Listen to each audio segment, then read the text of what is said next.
ബീഹാർ നിയമസഭാ തെരഞ്ഞെടുപ്പിനുള്ള ആദ്യഘട്ട സ്ഥാനാർത്ഥി പട്ടിക ബി.ജെ.പി പുറത്തുവിട്ടു. 71 സ്ഥാനാർത്ഥികളാണ് ആദ്യഘട്ട പട്ടികയിലുള്ളത്. അർജുൻ പീതാംബരൻ ചേരുന്നുണ്ട്. അർജുൻ, പ്രധാനപ്പെട്ട നേതാക്കൾ ആരൊക്കെയാണ് ഈ പട്ടികയിൽ ഉൾപ്പെട്ടിട്ടുള്ളത്? ഏതൊക്കെ മണ്ഡലങ്ങളിലെ സ്ഥാനാർത്ഥികളെയാണ്, പ്രധാനപ്പെട്ട മണ്ഡലങ്ങളിലെ സ്ഥാനാർത്ഥിയാണ് പ്രഖ്യാപിച്ചിരിക്കുന്നത്?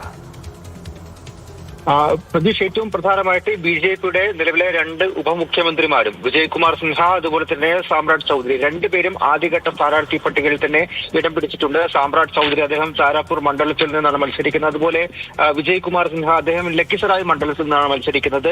അതുകൂടാതെ നിലവിൽ എൻ.ഡി.എയുടെ മന്ത്രിസഭാ അംഗങ്ങളായിട്ടുള്ള ബി.ജെ.പിയുടെ ബഹുഭൂരിപക്ഷം സ്ഥാനാർത്ഥികളും ഇപ്പോഴത്തെ ആദ്യഘട്ട പട്ടികയിലും ഇടം പിടിച്ചിട്ടുണ്ട്. ഇതിൽ നിലവിലില്ലാത്തത് നിലവിലെ ബീഹാർ സ്പീക്കറായിട്ടുള്ള നന്ദ് കിഷോറാണ്. അദ്ദേഹം ആദ്യത്തെ ഈ സ്ഥാനാർത്ഥി പട്ടികയിൽ ഉൾപ്പെടുത്തിയിട്ടില്ല എന്നുള്ള കാര്യം തന്നെയാണ് ഏറ്റവും പ്രധാനപ്പെട്ടത്. മറ്റ് മന്ത്രിസഭാ അംഗങ്ങളെല്ലാം തന്നെ ഈ ആദ്യ 71 അംഗങ്ങളെ പ്രഖ്യാപിച്ചിട്ടുള്ള സ്ഥാനാർത്ഥി പട്ടികയിൽ തന്നെ ഉണ്ട്. 101 സ്ഥാനാർത്ഥികളായിരിക്കും ബി.ജെ.പിക്ക് ഉണ്ടാവുക.